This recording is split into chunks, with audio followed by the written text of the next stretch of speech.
Vous l'avez probablement remarqué avec la tonne de vidéos qui touchent le sujet, mais j'adore me pointer le nez dans tous les événements ludiques que je peux trouver. Et le week-end dernier n'a pas fait exception.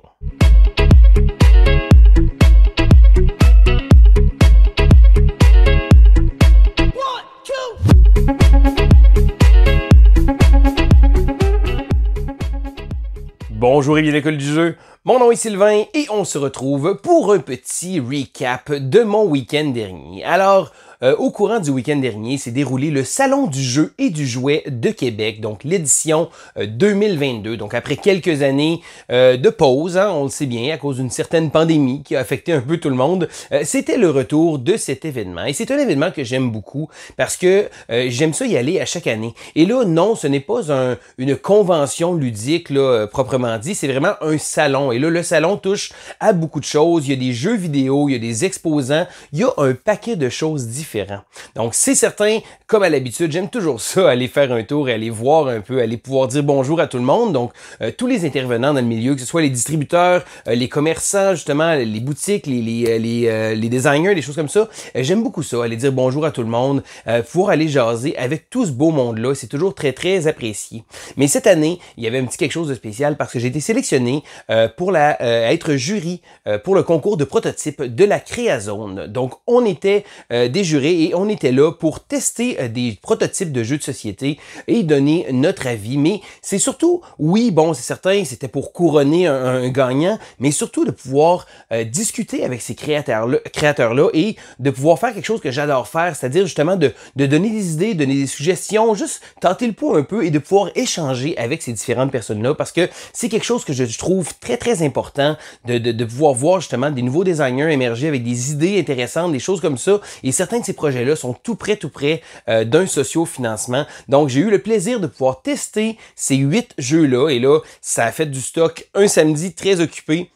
Donc, certain que j'ai pas eu le temps de jouer une partie complète de chacun de ces jeux-là, mais j'ai pu jouer assez pour me donner une bonne idée sur le jeu et de pouvoir, comme je vous disais, parler avec les designers. Donc, avant de commencer et de vous parler de chacun de ces jeux-là, je tiens à remercier tout le monde avec qui j'ai pu passer du bon temps au salon, que ce soit mes amis de chez Hilo, de chez Randolph, Michel de La Revanche, j'ai discuté avec Danny aussi, mes amis d'Infini Jeux. Et là, c'est tellement le fun parce que il y a tellement de beau monde dans ce hobby-là. Et le fait que, oui, je sois à ces événements-là, mais je me sens impliqué dans mon hobby et c'est ça, j'ai quelque chose que j'adore. J'aime vraiment ça, de pouvoir me sentir à ma place en tant que tel. Donc, pour le concours de prototype, j'ai pu jouer à 8 jeux, donc 8 jeux qui ont été sélectionnés.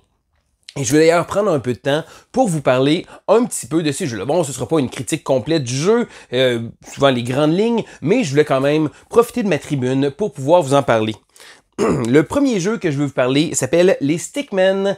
Les Stickmen est un petit jeu coopératif plutôt léger de placement de tuiles. Et ce qui est original avec ce jeu-là, c'est les formes de tuiles qui sont des petits bonhommes allumettes qu'on va devoir essayer de placer. Et là, il y a un beau petit thème de rêve et de mauvais rêve aussi avec ça. Donc, des petits jetons de magie, des petits icônes de magie. Et on va devoir tenter de fermer des espaces. Donc, un peu à la Carcassonne, on va devoir tenter de placer les tuiles pour pouvoir générer justement certains effets. Mais là, les endroits qu'on va fermer, on va devoir tenter d'éviter d'avoir des petits icônes, des petits méchants comme ça. Donc, on va pouvoir utiliser des petits chapeaux sur les têtes des Stickmen pour pouvoir justement enlever ces petits monstres-là et de manière à marquer des points. Et là, le but va être de marquer des points dans toutes les couleurs différentes. Et là, il y a, je crois, 4 couleurs de 4 icônes différents. Et lorsqu'on va fermer les zones, si un icône est là 3 fois, il va doubler les points. Donc, on va essayer de maximiser les espaces tout en réussissant à passer à travers le deck de 70 tuiles, je crois, qui offre quand même un bon challenge. Donc, un beau petit jeu très léger, très sympathique. Et d'ailleurs, c'est quelque chose que j'aime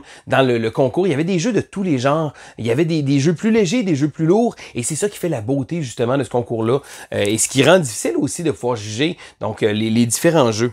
Le prochain jeu que je veux vous parler s'appelle Saga Bretland. Alors, c'est un jeu qui tire un peu son inspiration des wargames, donc un jeu de combat. Et lorsqu'on voit le jeu, on a l'impression que ça va être un jeu très très lourd, alors que non. C'est d'ailleurs la force de ce jeu-là. Malgré le fait d'un visuel un peu intimidant, de petites figurines qui vont se déplacer sur le plateau de jeu de manière à générer des combats, construire des bâtiments, le jeu reste essentiellement léger. Et ça, c'est un gros plus pour le jeu parce que malgré le premier regard intimidant, la fluidité du jeu marche très bien. C'est certain que on va souvent comparer ça avec des genres de jeux comme ça, donc des jeux comme Northgard ou peut-être une version un peu plus légère de Clash of Culture. Mais j'ai beaucoup aimé les idées que le jeu offrait. Donc gestion de ressources, on a un placement. Donc c'est vraiment un espèce de jeu, pas tout à fait un jeu de 4X, donc c'est pas un jeu de civilisation parce qu'on n'a pas d'arbre technologique, mais on va devoir tenter d'explorer, d'aller attaquer les autres, donc beaucoup d'interactions entre les joueurs, et j'ai bien aimé les quelques tours que j'ai fait.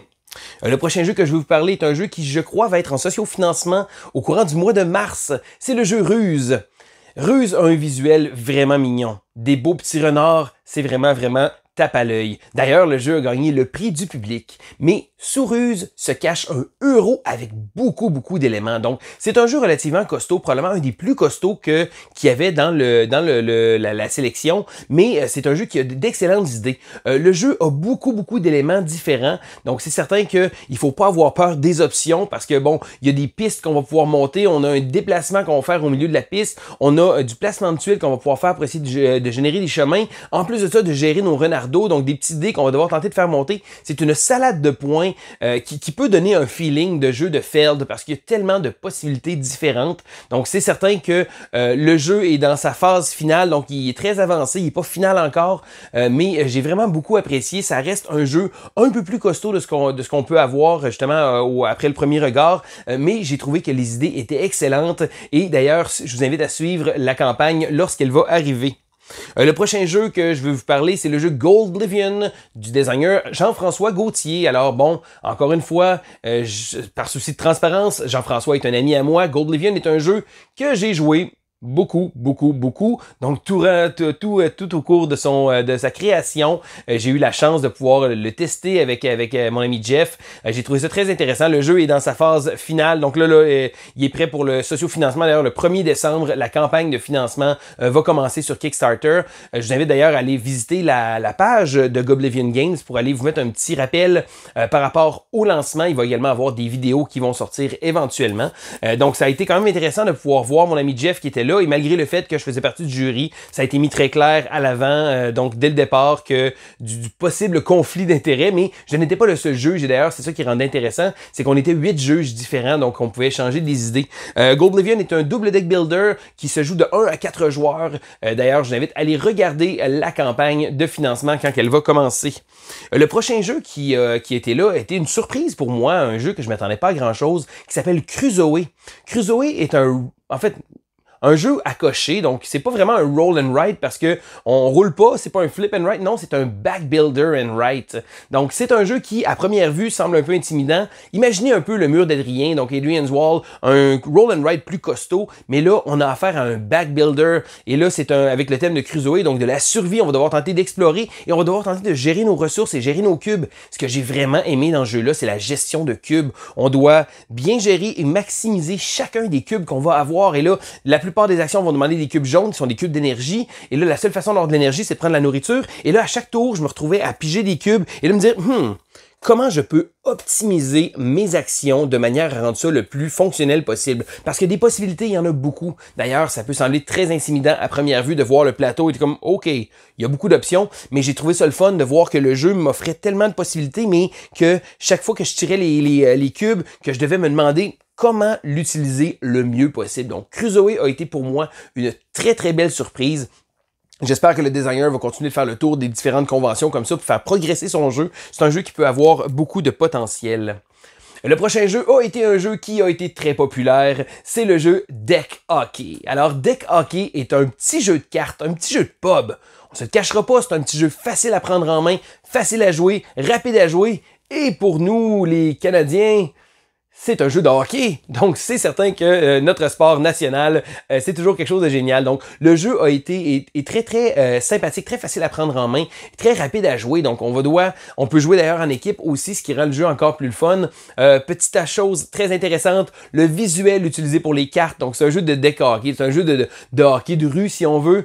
Et le visuel, c'est le designer du jeu qui est allé prendre des photos dans sa rue. Donc on a droit à sa vraie chaîne de trottoir, on a droit à sa vraie asphalte toute craquée. les vraies bouches d'égout qu'il y a. Donc j'ai trouvé ça très original. Un petit jeu très sympathique et un jeu avec un bon potentiel commercial à mon avis. C'est un petit jeu léger, c'est certain, mais très facile à prendre en main et c'est ce que j'appelle un jeu de pub. Donc un bon petit jeu très sympathique. Le prochain jeu que je veux vous parler, c'est Astronauts. Astronauts est un jeu de déduction sociale. Et là, habituellement, les jeux de déduction sociale sont un peu moins ma tasse de thé parce que j'ai pas les gens avec qui jouer. Mais lorsque j'ai joué ma partie, justement, j'ai eu beaucoup de plaisir. Donc, c'est un jeu où il y a des cartes qui sont cachées, des rôles cachés, donc fidèles à la plupart des jeux de ce type-là. Donc, il va y avoir les gens de l'équipage, donc du vaisseau, et il va y avoir les aliens, donc les méchants. Et là, le but de l'équipage va être de réussir à trouver 2 sérums, et le but des aliens va être de réussir de faire une contagion, donc d'avoir des cartes de contagion pour pouvoir gagner. La twist du jeu, ce qui fait en sorte qu'il se démarque, c'est que à chaque tour, les joueurs vont proposer une carte aux joueurs, et là, on va devoir vendre notre salade sur notre carte. Alors, prends ma carte. Non, prends-la pas. Donc, on va devoir tenter de vendre notre salade parce que le joueur, lorsqu'il va prendre la carte, va devoir appliquer le résultat. Et à ce moment-là, donc, si jamais c'est une carte de sérum, donc ça va favoriser l'équipage. Des fois, il va y avoir des cartes qui vont permettre de pouvoir chercher dans la défausse, chercher dans le deck. Donc, beaucoup de manipulation qui va se faire. Et tout ça va être vraiment fait avec les gens autour de la table. Et le dernier jeu qu'il y avait au concours, c'était le jeu Calypso du designer Gilles Turbide. Donc, alors, Gilles a fait un jeu de placement de tuiles qui, et c'est drôle, après avoir joué avec un thème très intéressant, le thème ressemble vraiment à Waterworld, du fait que c'est un monde juste avec de l'eau, et on va faire des îles avec des déchets qu'on va ramasser. Et là, il va falloir faire attention de ne pas récolter trop de déchets de plastique, parce qu'on va perdre des points. Donc, la twist du jeu, donc c'est un jeu de draft de tuiles, donc on va drafter des tuiles et on va les placer sur notre plateau personnel. Donc, après avoir placé les tuiles, lorsqu'on va avoir trois icônes, au moins 3 icônes de la même ressource, on va pouvoir placer une petite tuile par-dessus, donc une construction.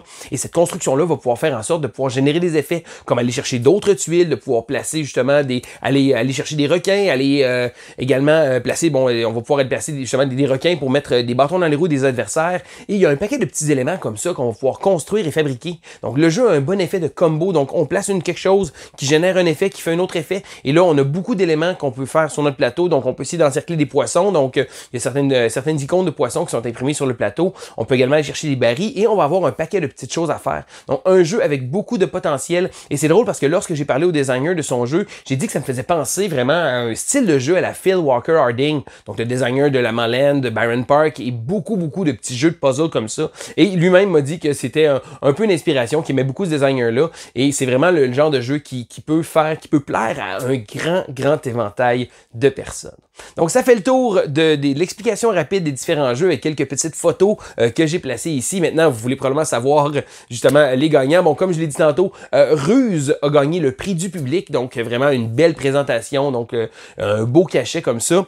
Sinon, la 3e place est allée au jeu Deck Hockey, qui a fait fureur quand même. Il y a beaucoup de monde qui sont passés autour de cette table-là. La 2e place est allée au jeu Gold Oblivion de Jean-François Gauthier. Et la 1re place, c'est Calypso de Gilles Turbide, donc le jeu de placement de tuiles que je viens tout juste de vous parler. Mais je tiens à dire félicitations à tous les designers. C'est déjà c'est un beau succès de s'être rendu là et d'avoir eu une belle tribune de manière à ce que les gens puissent voir leurs jeux et les essayer parce que non, c'était pas juste les juges qui testaient les jeux. Les designers ont été là, ont eu une table présente au salon du jeu et du jouet de manière à pouvoir justement présenter leur projet et c'est une première étape justement vers souvent le fait de réussir à publier son jeu. Donc, certain qu'il y avait beaucoup de gens de l'industrie aussi qui étaient présents sur place. Donc, ça peut toujours donner un coup de pouce, ben tant mieux. Et pour ma part, j'ai vraiment adoré mon expérience. Donc, de jouer les jeux, oui, mais de pouvoir discuter avec les juges. Et on était plein de juges avec des idées différentes, des opinions différentes, des backgrounds différents aussi, des gens plus joueurs, des gens moins joueurs. Et je pense que cette belle discussion-là qu'on a eue entre nous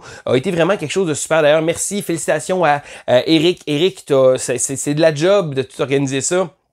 Donc, Eric qui a fait vraiment de gros efforts pour pouvoir rendre ça possible et ça a été un succès. J'espère l'an prochain pouvoir être également impliqué dans ce processus-là parce que j'ai vraiment beaucoup aimé mon expérience et j'espère que les designers aussi ont apprécié la leur. Donc, ça fait le tour de mon petit recap de l'événement. Donc, c'est certain que j'ai parlé un peu plus précisément des jeux que j'ai joués, donc les prototypes, mais c'est vraiment un bel événement. D'ailleurs, si jamais vous êtes dans la région de Québec l'an prochain, habituellement, c'est toujours aux alentours du mois de novembre. Je vous invite à aller jeter un coup d'œil à cet événement qui regroupe beaucoup de choses différentes, mais c'est toujours agréable de voir à quel point notre hobby va bien, de voir les gens qui étaient là sur place pour jouer, pour découvrir des jeux. Donc, notre hobby est en santé et c'est vraiment une super belle nouvelle pour moi. Donc, c'était Sylvain pour l'école du jeu. On se dit à la prochaine!